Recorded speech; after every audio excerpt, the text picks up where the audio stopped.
So party has to first sit and discuss. But because of this ongoing assembly session,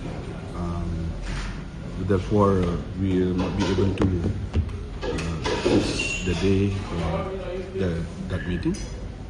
So fourth session, we will definitely meet as a party and discuss the way forward about this integration.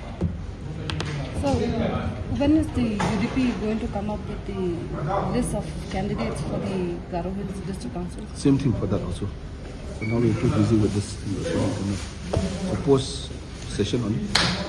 Maybe sometime next week, maybe before that, then we will try to. But you will be surely putting up.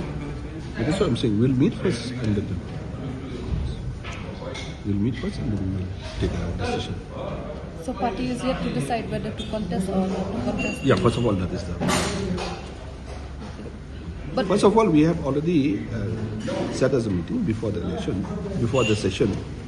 So, but we felt it would be appropriate for us to take all the friends from Garo Hills to see what is the best thing for us to do for this 26 GHC district elections.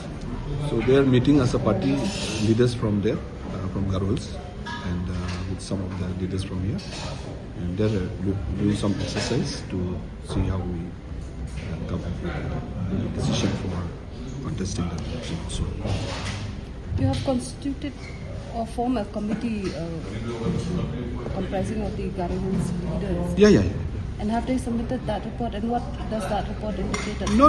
It's not the report. It's basically we have adjusted to the party leaders who are looking after the entire Garo Hills area, and they are going to sit and discuss about it.